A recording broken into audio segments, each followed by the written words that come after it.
Paano nga ba nabubuo ang iba't ibang anyong lupa at tubig? Science Pinoy here with Teacher Ray.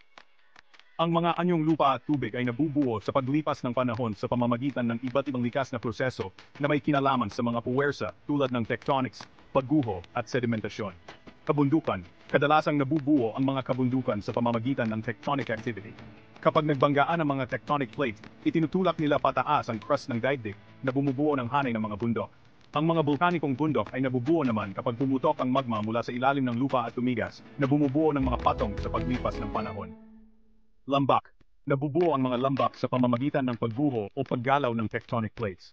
Halimbawa, ang mga lambak ng ilog ay nabubuo habang hinuhukay ng mga ilog ang lupa sa paglipas ng panahon, habang ang mga glacial valleys naman ay nabubuo kapag kinikiskis ng mga glacier ang lupa.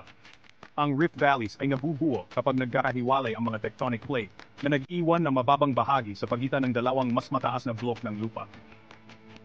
Kapatagan. Nabubuo ang mga kapatagan sa pamamagitan ng pag-ipon ng sediment sa mahabang panahon.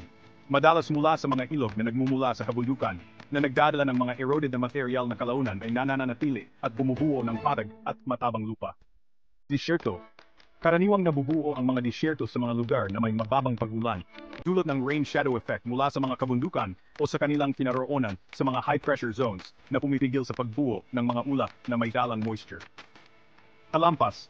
Nabubuo ang mga talampas sa pamamagitan ng bulkanikong aktibidad o pag-aangat ng crust ng daigdig. Ito ay mga patag na lugar na mataas na lugar na lumalaban sa pagguho, na karaniwang may matarik na gilid kung saan biglang bumababa ang lupa patungo sa mas mababang bahagi. Isla. Nabuo ang mga isla mula sa bulkanikong aktibidad kapag pumuputok ang mga bulkan sa ilalim ng tubig at bumubuo ng lupa sa ibabaw ng karagatan. O sa pamamagitan ng paglaki ng mga coral reefs, gaya ng sa mga coral atoll. Ang bawat anyo ng lupa at tubig ay hinuhubog ng ugnayan ng mga pisikal na puwersa at ng kapaligiran na nagbibigay ng iba't ibang tanawin sa daigdig. Ngayon alam mo na kung paano nabuo ang iba't ibang anyong lupa at tubig.